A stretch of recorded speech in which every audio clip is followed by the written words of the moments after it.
민감할 때 민감하고 둔감할 때 둔감하라. 제가 설교 때도 몇 번 인용했던 말이고요. 또 한 목사님께서 설교 때 해주셨던 표현인데, 삶을 살아가다 보면 종종 이 말이 떠오를 때가 있습니다. 최근에도 이 민감할 때 민감하고 둔감할 때 둔감하라, 이 말이 제 마음속에서 계속 맴돌았습니다. 이 표현이 떠오를 때마다요, 관계 속에서, 그리고 가정에서, 특히 이제 아이를 양육하는 과정에서도 제가 민감해야 할 때가 언제이고 또 둔감해야 할 때가 언제인지, 하나님 안에서 어떻게 행동하는 것이 바르게 행하는 것인지, 이 기준을 세우는 작업들을 나름대로 하고 있습니다. 그리고 그렇게 행할 수 있도록 이렇게 하나님 앞에 종종 이렇게 기도를 하곤 합니다.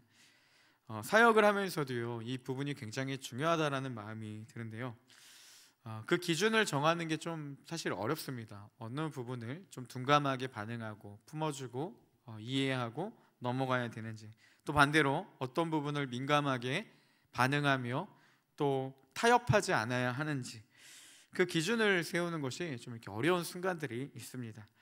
그래도 제 나름대로 이제 세운 기준이 하나 있는데요, 어느 부분에 민감하게 반응해야 되는가, 다른 건 몰라도 예배만큼은 좀 민감하게 반응해야 된다라고 이렇게 나름 기준을 정하고 또 그렇게 사역을 하고 있습니다.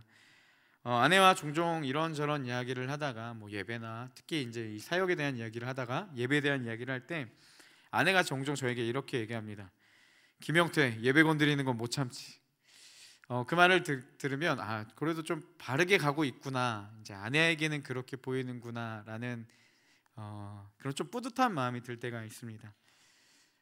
얼마 전에 문득 그런 생각이 들었어요. 우리 몇몇 지체들이랑 이런 얘기도 나눴었는데, 제가 설교 때도 했는지 안 했는지 기억이 안 나서 이렇게 준비를 했습니다. 했으면 좀 양해하고 다시 들어주시기 바랍니다. 혹시 교회에서, 여러분 우리 교회 온사랑교회 안에서 규율이 가장 심한 부서가 어디가 있을까요? 여러 팀 사역이나 부서나 여러 이 조직 중에서 가장 까다로운 규율을 가진 조직이 있다라고 한다면, 저는 그렇게 생각합니다. 그로이스라고 생각합니다. 주일 찬양팀 섬기려면요, 토요일 모임과 연습에 무조건 참석해야 되고, 최근에는 이 지각하는 지체들도 연습에 심지어 참여할 수 없도록 이렇게 규제를 해놨습니다. 그래서 가끔 이제 늦게 와서 연습도 못하고 주일 섬기지도 못하고 이제 돌아가는 지체들도 있었습니다. 그들의 이유를 보면요, 아무런 이유 없이 늦는 게 아닙니다. 대부분은 사역을 하다가 늦은 친구들도 있고요, 또 갑자기 급한 일이나 여러 가지 일이 생겨서 늦으시는 분들도 있었습니다. 아마 들어본다면요, 대부분은 누구나도 공감할 만한 그런 이유들을 가지고 어쩔 수 없이 늦어서 이게 종종 이렇게 사역을 못하는 경우들도 있었습니다. 그런 소식을 들을 때마다 저도 사람인지라 좀 마음이 아프고 좀 미안한 생각도 드는데, 그럼에도 그렇게 규율을 나름대로 세우고 흔히 말하는 가장 빡세게 하는 이유 중에 하나는요, 저는 이렇게 생각합니다.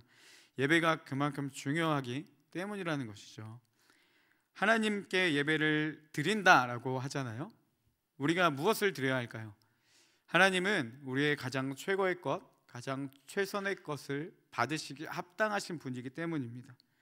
그래서 예배를 잘 준비해야 되고, 최선을 다해 드려야 되고, 최선을 다한 예배를 하나님 앞에 드려서 영광을 돌려야 하기 때문에, 저는 이 예배만큼은 좀 민감하게 반응하고 사역해야 된다라고 생각하고, 또 그 마음들을 이렇게 흘려보내려고 하고 있습니다. 저는 잘 준비된 예배에 하나님이 임재하시고, 그런 예배 가운데에 놀라운 사람을 변화시키는 주의 능력이 나타난다라고 믿습니다. 그래서 그런 마음으로 좀 예배만큼은 좀 민감하게 반응하려고 합니다. 민감할 때 민감하고 둔감할 때 둔감하라. 여러분, 성경에 나타난 하나님을 보면요, 주님도 민감할 때 민감하시고 둔감할 땐 둔감하시는 그런 모습들을 볼 수가 있습니다. 죄를 고백하며 연약한 모습을 가지고 나아가는 자들에게는 주님은 둔감하십니다. 그들을 외면하지 않으시고 그들을 품어주시고, 어떤 문제든 어떤 이유이든 그들이 하나님께 자백하고 나오는 자들마다 하나님은 품어주시는 좋으신 분이시죠. 연약한 우리의 죄의 문제에 둔감하지만 반대로 하나님은 죄 자체에 대해서는 굉장히 민감하신 것을 볼 수가 있습니다. 왜 이런 표현을 했냐면요, 로마서 1장 18절에 보면 하나님의 진노가 라고 시작하고 이제 이야기를 쭉 풀어나가는데요, 저는 이 하나님의 진노가 이 하나님이 민감한 부분이다 라는 마음이 들었습니다. 그래서 로마서 1장 18절 이하에 이 하나님이 진노, 이 민감하신 표현이 쭉 열거되어 있는데 그 중에 가장 한 포인트가 무엇이냐면요, 이 우상 숭배에 대한 문제입니다. 하나님은 우상 숭배에 대해서 민감하시고 진노하신다라는 사실이죠. 구약 성경에도 보면요, 하나님이 굉장히 우상 숭배에 대해 민감하게 반응하신 것들을 볼 수가 있습니다. 특별히 이 십계명을 봐도요, 여러분 그런 하나님의 마음을 잘 볼 수가 있는데요, 십계명을 크게 두 가지로 구분할 수가 있습니다. 10개의 계명 중에 첫 번째부터 네 번째까지의 계명은 이 하나님과 우리 사이의 관계를 다루는 계명이고, 나머지 이제 다섯 번째부터 열 번째 이 6개의 계명은 사람과 사람과의 관계 가운데 나타나는 하나님의 계명입니다. 그럼 이 첫째부터 네 번째까지의 계명, 하나님과 우리 사이와의 관계를 나타내는 이 네 가지 계명은요, 이렇게 되어 있죠. 첫 번째는 나 외에 다른 신을 두지 말라. 두 번째는 우상을 만들고 섬기지 말라. 세 번째는 여호와의 이름을 망령되이 부르지 말라. 네 번째는 안식일을 거룩하게 지키라 입니다. 여러분, 이 네 가지 계명으로 구분되어 있지만요, 한 가지를 나타내고 있습니다. 이 맥락상 우상을 따르지 말고 하나님만 섬기라, 이 안에 이 네 가지 계명의 의미가 다 들어가 있습니다. 결국 하나님은 그토록 하나님 외에 다른 무언가를 형상을 만들고 섬기는 이 우상 숭배를 극도로 싫어하신다라는 것, 그리고 하나님만을 섬기기를 원하신다라는 것, 그래서 이 굉장히 우상 숭배에 대해 민감하신 것을 볼 수가 있습니다. 하나님은 하나님께 돌려야 할 영광, 하나님이 마땅히 받으셔야 될 영광, 하나님의 하신 일에 대한 고백하는 그 영광을 다른 곳에 돌리는 행위에 굉장히 싫어하시고 이것을 우상 숭배에 굉장히 민감하게 반응하신다라는 거죠. 그러면 왜 하나님이 이 우상을 숭배하는 것, 하나님께 영광 돌리지 않는 것에 대해 왜 이토록 민감하시고 진노하시는 걸까요? 하나님 중심적인 삶을 사는 건 당연합니다. 근데 저는 이 말씀을 묵상하면서 좀 문득 그런 생각이 들었습니다. 하나님은 하나님께 영광 돌리기를 원하세요. 그리고 하나님의 다른 것에 영광 돌리는 이 우상 숭배를 극도로 싫어하세요. 저는 이 말씀을 묵상하는데 가장 먼저 들었던 생각은요, 마치 한국의 잘못된 가부장적인 모습이 먼저 떠올랐습니다. 이 가정의 절대 권력체로 모든 것이 자기 위주로 돌아가야만 하는 이 잘못된 아버지에 대한 인식이 먼저 떠오르더라고요. 야, 다 나만을 위해 살라. 이건 맞는데 인정을 하면서도 한편으로 이해가 안 되는 게 왜 이렇게 자기중심적이지 하나님이? 좀 그런 생각도 들었습니다. 마치 이 식단의 모든 반찬도 아버지가 좋아하는 것 위주로 짜야 되고, 여행을 가더라도 아버지가 좋아하는 것만 해야 되고, 이런 이기적인 그 답답한 아버지의 모습이 자꾸 머릿속에 지워지지가 않더라고요. 우상 숭배하지 않아야 될 거 알고 하나님께 영광 돌려야 되는 건 아는데, 이 한편으로는 그 이기적인 가부장적인 아버지의 모습이 지워지지가 않았습니다. 말씀을 준비하면서 그래서 계속 왜 하나님이 도대체 이런 양식을 원하시는지, 하나님의 의도가 무엇인지 좀 이렇게 묵상을 하게 되었습니다. 하나님께 영광 돌리는 삶이 모든 것이 자기 중심적인 이 가부장적 아버지, 그저 하나님만을 위한 것인지, 아니면 정말 아들을 사랑하시고 품으시는 그런 자상하고 따뜻한 아버지, 나를 위한 사랑의 아버지의 마음이 그 안에 담겨 있지는 않은지, 좀 이것을 많이 묵상을 했습니다. 그러다가 한 가지 떠오르는 생각이 있었는데요, 저는 이렇게 생각합니다. 하나님이 우리에게 영광 돌리는 삶을 살라고 하신 이유, 근본적으로는 이게 창조의 질서겠죠. 그렇지만 왜 우리가 그런 삶을 살아야 되냐? 이건요, 하나님이 우리에게 주신 귀한 선물이라는 거예요. 무엇이냐면 이와 같습니다. 여러분, 우상 숭배의 특징은 뭐냐면요, 우상 숭배는 하나님과 우리의 관계를 멀게 만드는 일을 합니다. 하나님의 자리에 이 우상이라는 다른 것을 세우고 대체하고 하나님을 보지 못하고 이 우상을 바라볼 수 있게 만드는 것, 즉 하나님과의 관계를 멀게 하는 게 우상 숭배라는 거죠. 하나님께 반대로 영광 돌리는 삶은 무엇입니까? 하나님이 떠올라지는 삶이에요. 매 순간마다 하나님이 인식이 되고 하나님의 살아계심을 인정하는 삶입니다. 당연히 하나님에 대해 많이 떠올리다 보고 인식하다 보면 어떻게 되겠을까요? 하나님과 더 깊은 친밀함을 누리게 되겠죠. 그리고 하나님의 친밀함을 누린 자는 이 하나님의 거룩하심을 닮아가게 됩니다. 결국 이 하나님께 영광 돌리는 것이 마치 이기적인 그 가부장적 모습을 하는 아버지의 모습과 같아 보이지만 실제로는 이 자녀를 한없이 사랑하시는 아버지의 마음이 담겨 있다는 거죠. 왜 우리가 하나님의 영광대로 살아야 됩니까?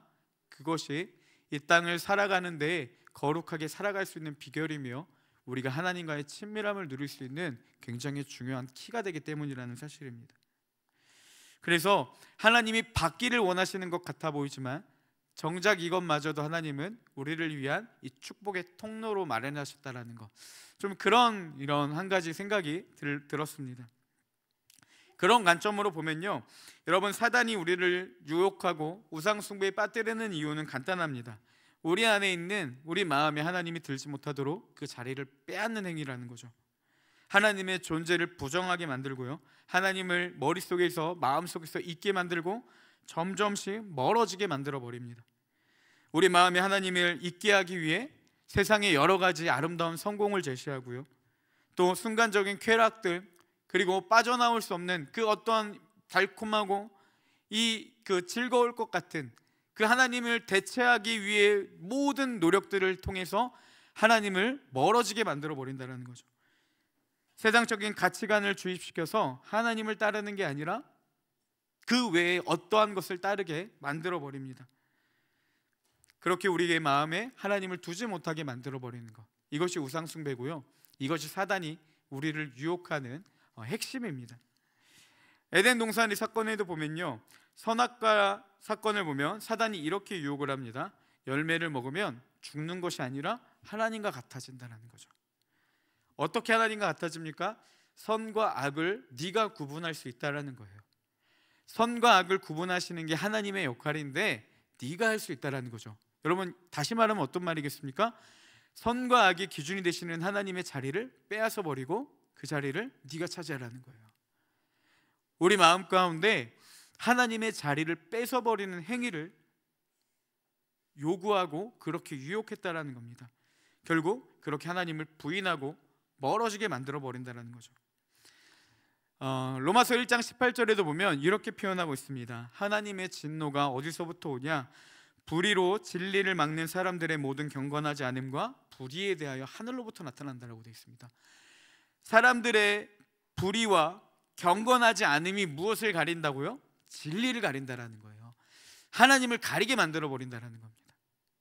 사단은 불의함으로, 불경건함으로 하나님을 부인하고 하나님을 잃어버리고 흐려버리게 만들어 버린다는 거죠. 그렇게 우리의 마음속에서 하나님의 자리를 뺏어간다는 겁니다. 로마서 1장 28절에 보면 이렇게 기록되어 있습니다. 우리 이 말씀을 함께 읽겠습니다. 또한 그들이 마음에 하나님 두기를 싫어하매 합당하지 못한 일을 하게 하셨으니. 네, 어떻게 기록되어 있냐면요, 그들이 마음에 하나님 두기를 싫어했다라고 되어 있습니다. 세번역 성경은요, 사람들이 하나님을 인정하기 싫어함으로 라고 번역을 했죠. 마음에 하나님 두기를 싫어했습니다. 하나님을 인정하기 싫어하기 시작한 거예요. 그런 상태를 뭐라고 이야기하냐? 28절은 상실한 마음이다 라고 하고요, 세번역 성경은 타락한 마음이다 라고 이야기를 합니다. 즉 하나님을 인정하기 싫어하는 상태, 하나님을 마음에 두기 싫어하는 상태가 뭐냐? 이 상실한 마음, 타락한 마음을 가진 죄의 모습이라는 거예요. 사람들이 마음에 하나님을 두기 싫어하자 하나님이 그 상실한 마음대로 내버려 두셨습니다. 그리고 그들이 마음 가는 대로 하도록 버려두셨어요. 그게 28절의 말씀입니다. 자, 하나님을 마음에 두기 싫어한 사람들이요, 자신의 마음에 가는 대로 행동하는 것이 29절부터 32절까지 나와 있는데요, 먼저 29절에 보면 이렇게 기록되어 있습니다. 곧 모든 불의, 추악, 탐욕, 악의가 가득한 자요, 시기, 살인, 분쟁, 사기, 악독이 가득한 자요, 수군수군하는 자요, 30절에도 보니까요, 비방하는 자요, 하나님께서 미워하시는 자요, 능욕하는 자요, 교만한 자요, 자랑하는 자요, 악을 도모하는 자요, 부모를 거역하는 자요. 31절이요. 우매한 자요, 배약하는 자요, 무정한 자요, 무자비한 자라. 여러분, 이 21가지의 죄의 모습들을 열거하면서요, 이 상실한 마음대로 내버려뒀더니 이런 모습들이 사람 가운데 나타나기 시작했다는 겁니다. 결국 여러 가지 죄의 모습들이 나타나지만 여러분, 그 근본적인 죄가 어디로부터 우리에게 왔습니까? 우리 마음 가운데 하나님 두기를 싫어한 상태라는 거죠. 우상 숭배가 무엇입니까? 우리 마음 가운데 하나님 두기를 싫어하는 것, 우리 마음에 하나님을 인정하기 싫어하는 것. 그러자 타락한 마음들 하나님이 내버려두니 이런 일들이 나타났다는 거죠. 그리고 32절에는 이렇게 기록되어 있습니다. 우리 32절도 우리 함께 읽겠습니다. 그들이 이 같은 일을 행하는 자를 사형에 해당한다고 하나님께서 정하심을 알고도 자기들만 행할 뿐 아니라 또한 그런 일을 행하는 자들을 옳다 하느니라. 네, 심지어 32절은 뭐라고 이야기하냐? 이 31절까지 열거된 죄의 모습들, 그게 하나님 안에서 하나님이 사형에 해당한다고 정하셨다라고 이야기합니다. 여기서 말하는 이 사형은요, 그 신이 내리는 벌을 의미합니다. 그러니까 단순히 이게 목숨이 나서가는 게 아니라 신이 내리는 어떤 형벌을 이야기해요. 그러니까 이 같은 일을 행하는 자들은 하나님의 형벌이 있음을 알면서도 어떻게 하냐? 자기들만 행할 뿐 아니라요, 그 행하는 자들을 옳다고 이야기를 한다라고 합니다. 하나님께 벌을 받는 것, 잘못된 건 아는데요, 자기들도 행하며 살아갑니다. 벗어날 수 없어요. 그러자 어떻게 하냐? 그런 일을 행하는 자들도 옳은다, 옳은 행동이다 라고 합리화를 시켜버린다는 겁니다. 여러분, 이와 비슷한 맥락들이요, 우리 안에도 여전히 꿈틀대고 있습니다. 하나님이 원하시지 않는 것들이 무엇인지를 알아요. 그 행동이 분명히 우리에게 문제를 일으킬 걸 알아요. 근데 지키기가 너무 힘든 거예요. 그 근본이 우리 마음 가운데 하나님을 두기 싫어하기 때문에 나타나는 행동인데, 그것을 알지 못하고 자꾸 이 21개의 열거된 죄의 모습들만 바라보면서 어떻게 지킬지만 생각하니까 절대 벗어날 수가 없는 거예요. 기도도 해보고 나름 결단도 해보고 발버둥도 쳐봐도 아무리 노력해도 결단해도 그 문제가 해결되지 않아요. 그러자 어떻게 행동을 하냐? 자기들만 행할 뿐 아니라 또한 그런 일들을 행하는 자들을 옳다 하느니라. 하나님 기준대로 살고 싶어도 안 되니까요, 온전히 그 말씀대로 살 수 없다라는 걸 깨닫게 되니까요, 이제는 합리화를 하기 시작하는 거예요. 자기들이 행하는 것들에 대한 죄책감을 씻어내기 위해서 그런 일을 행하는 자들까지도 옳다라고 이야기를 합니다. 그리스도인들이 경계해야 될 문제, 특별히 교제할 때마다 경계해야 될 문제가 바로 이런 부분입니다. 여러분, 그런 모습들이 보이면 우리가 하나님이 죄에 대해 자비하신 건 알아요. 그렇지만 하나님의 자비하심은요, 나의 그런 모습들을 인정하고 누굴 보게 하냐? 하나님을 보게 만듭니다. 그런데 죄의 합리화가 무서운 이유가 무엇이냐? 그냥 너의 행동을 합리화시켜버린다는 거예요. 왜요? 죄책감을 덜어내기 위해서. 그러니까 하나님을 바라보는 게 아니라 그런 행동을 하는 내 자신의 연약함을 그냥 인정해버리고 끝내버린다는 거죠. 어떤 형제가 연약함을 가지고 나눕니다. 그러면 그들의 연약함을 듣고 하나님을 바라보게 만드는 위로가 있어야 되는 건 괜찮지만, 괜찮아, 하나님도 다 이해하시고 하나님이 너의 연약함도 다 품으셔, 그러니까 같이 기도하자, 이렇게 하나님을 바라보게 해야 되는데 뭐라고 이야기를 합니까? 야, 세상 사람들도 다 그렇게 살아, 오히려 우리는 그들보다 나아, 괜찮아, 그 정도는 할 수 있지, 그리고 그렇게 나쁜 게 아니야, 이렇게요, 하나님을 바라보는 게 아니라 죄책감을 벗어나게 도와주는 게 문제라는 거예요. 여러분, 왜 우리가 죄에서 벗어나지 못합니까? 마음에 하나님을 두기 싫어하기 때문에. 그래서 우리는 날마다 이 마음 가운데 하나님을 모시는 작업을 해야 됩니다. 그게 안 되니까 삶이 틀어지기 시작하는 거예요.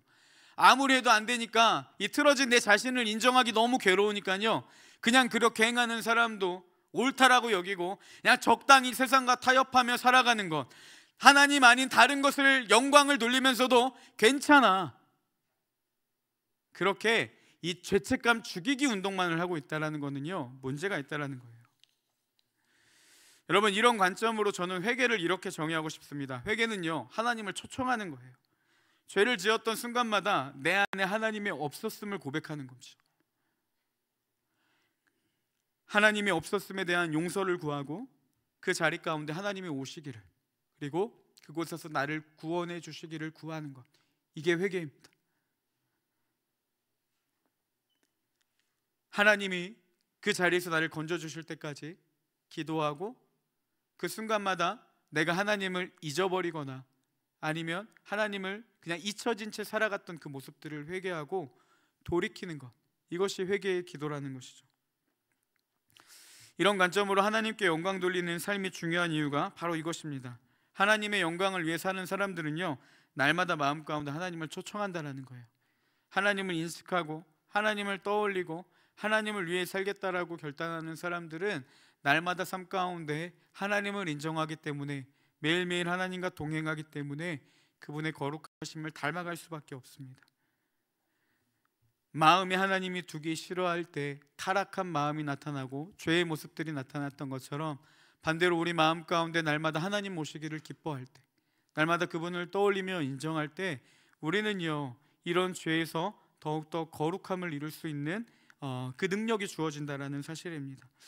여러분, 오늘 드렸던 찬양처럼 매일매일 주님과 동행하고 주님을 더 갈망하며 하나님을 마음에 두시기를, 모시기를 기뻐하는 우리 온사랑의 모든 청년들 되시기를 주님의 이름으로 축복합니다. 그래서요, 이 하나님의 진노의 특징은 무엇이냐면요, 그냥 죄인된 모습으로 내버려 두시는 거예요.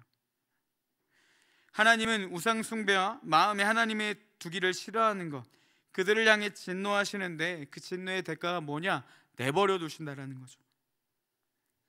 이게 얼마나 무서운지 오늘 말씀은 이렇게 기록되어 있습니다. 먼저 24절 말씀을 보니까요, 그러므로 하나님께서 그들의 마음의 정욕대로 더러움에 내버려 두신 거예요. 그들이, 이 앞에는 23절까지는요 우상 숭배에 대해서 이야기를 하고 있습니다. 하나님이 그들을 우상 숭배를 하니까 그들의 마음의 정욕대로 더러움에 내버려 두셨다는 거예요. 이게 하나님이 더럽게 하셨다라는 표현이 아니라요, 그냥 그들의 더러운 마음 상태로 간섭하지 않으시고 내버려 주신 거죠. 그러자 어떤 일들이 일어나나요? 그들의 몸을 서로 욕되게 하셨으니, 하나님이 그들의 몸을 욕되게 하셨다는 게 아니라 그들이 서로 몸을 욕되게 하는 이 성적 타락이 이루어진다라는 거죠.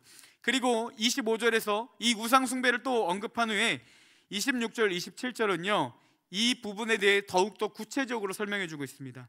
먼저 26절 말씀을 보면요, 이 때문에 하나님께서 그들을 부끄러운 욕심에 내버려 두셨으니, 우상 숭배를 하자 그들의 마음 부끄러운 대로 내버려 두셨어요. 그러자 어떤 일들이 일어납니까? 곧 그들이 여자들도 순리대로 쓸 것을 바꾸어 영리로 쓰기 시작하고, 27절이요, 그와 같이 남자들도 순리대로 여자 쓰기를 버리고 서로를 향하여 의욕이 불릴 듯하며 남자가 남자와 더불어 부끄러운 일을 행하며 라고 되어 있습니다. 여러분, 한마디로 이게 무슨 표현이죠? 동성애죠. 타락한 마음대로 내버려두기 시작하자 성적 타락이 왔는데, 이 성적 타락의 대표적인 예로 동성애를 설명한 것입니다. 우리는요 하나님을 영화롭게 하기 위해 창조되었습니다. 하나님께 영광 돌리기 위해 창조되었는데 그 영광을 누구에게 돌려요? 하나님이 아닌 다른 것에 돌리는 것, 이게 우상숭배죠. 이거는요, 우상숭배는 하나님이 너희는 나를 위한 영광을 돌리기 위해 만드신 이 창조 질서를 무너뜨리는 행위예요. 동성애도 똑같습니다. 왜 이게 성적 타락의 대표적인 예냐면요, 여러분, 하나님은 남자가 여자를, 여자가 남자를 사랑하도록 만드셨어요. 그런데 그들의 마음이 하나님 두기를 싫어하고 우상 숭배에 빠지자 하나님이 그대로 내버려 뒀더니 창조 질서를 깨뜨리는 행위가 나타나는데, 남자가 여자를 거부하고 남자를 사랑하기 시작하고요, 여자가 이성이 아닌 동성을 사랑하기 시작하는 거예요. 이 하나님의 창조 질서를 무너뜨리는 죄의 무서움에 대해서 잘 이야기를 해주고 있습니다. 결국 인류의 타락한 죄의 모습은 무엇이냐? 이 하나님의 창조 질서를 무너뜨리는 행위들이 나타난다는 거예요. 하나님이 창조하신 성의 질서가 무너져 버렸습니다. 그래서 여자가 여자를 보며 음욕이 일어나고 남자가 남자를 보며 이 음욕이 일어나기 시작하는 거죠. 무분별한 이성교제와 혼전 성관계가 지금 이 시대 가운데 만연하고, 낙태 문제 등 이런 성적인 하나님의 질서에 대한 위배되는 일들이 끊임없이 나타나고 있다는 거죠. 말씀을 준비하면서 몇몇 블로거를 찾아봤는데 한 블로거에 이런 글이 있었습니다. 제목이 이렇습니다. 크리스마스 이브 모텔 예약 어떻게 할까? 가로치고 팁 공유, 이렇게 되어 있었습니다. 이런 내용이에요.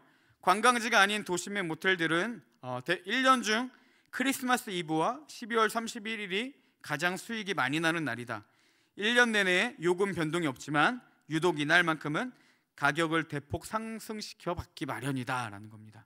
그리고 두세 배까지 뛴다고 해요. 그래서 이 사람이 쓴 글의 핵심은 뭐냐? 그때 어떻게 모텔을 잘 예약할 수 있을지, 이 팁을 공유해 놓은 글이었습니다. 어처구니 없지 않습니까? 그리스도인들 안에서도요, 이 혼전 순결에 대해 말이 참 많습니다. 어떤 사람들은 마치 혼전 순결을 주장하면 지금 무슨 수도원 영성이냐, 우리가 무슨 금욕주의냐, 잘못된 시대적 사고를 가진 사람처럼 취급해 버립니다. 그러면 이 혼전 관계가 다 부정하면 뭐 성적인 관계는 단순히 아이를 낳기 위한 하나의 수단이냐, 우리가 뭐 로봇이냐, 즐기지도 못하냐, 이렇게 얘기를 해버리는 거죠.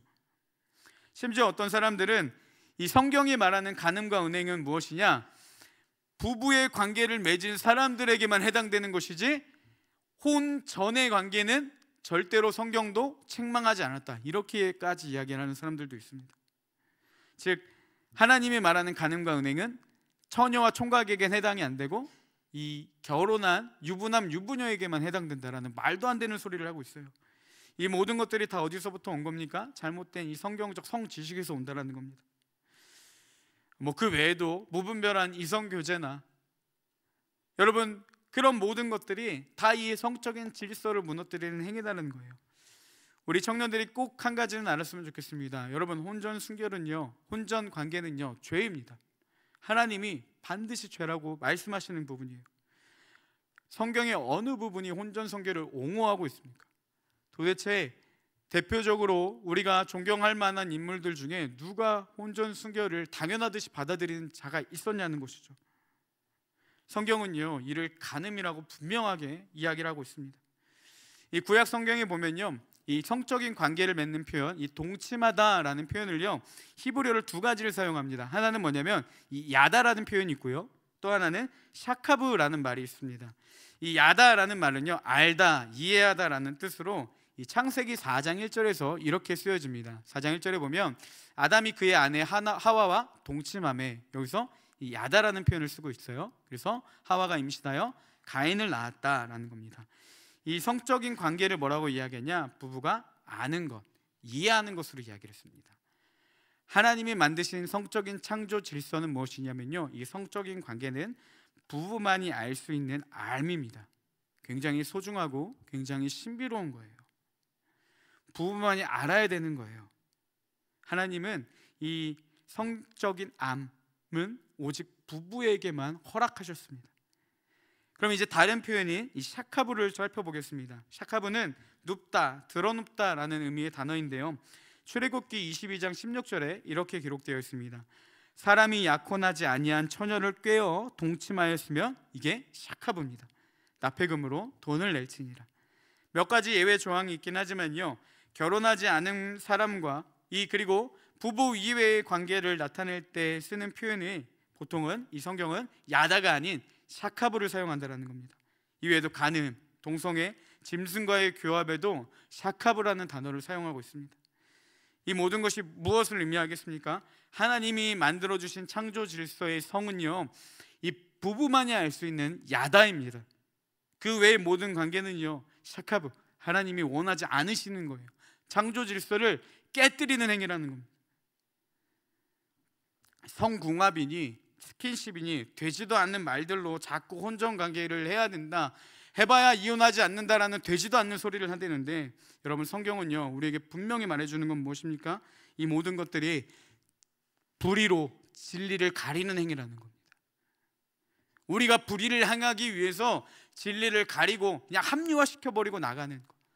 32절의 말씀과 같이 이런 일을 행하는 자들을 사형에 해당하는 하나님의 정하심을 알면서도 자기들도 행할 뿐만 아니라 행하는 자들도 옳다 여기는 행위가 똑같다라는 것이죠. 하나님이 타락한 본성대로 살도록 사람들을 내버려 두니까요, 이처럼 창조의 질서가 무너지는 행위들이 끊임없이 나타나는 거예요. 27절 하반절에도 보니까 그들의 그릇 때문에 상당한 보응을 그들 자신이 받았느니라 라고 되어 있습니다. 세번역 성경은 뭐라고 되어 있냐? 그래서 그들은 그 잘못에 마땅한 대가를 스스로 받았다라고 합니다. 이 말씀을 묵상하는데요, 저는 지금 이 혼탁한 시대 가운데 나타나는 불건전한 성문화 등 그 외에도 여러 가지 세상의 가치관들, 하나님을 흐리게 하는 모든 것들, 이 모든 것들이 우리가 마음에 하나님을 두기 싫어하기 때문에, 하나님께 영광 돌려야 될 그 영광을 다른 어떤 것으로 돌리기 때문에 우리가 받고 있는 대가라고 생각합니다.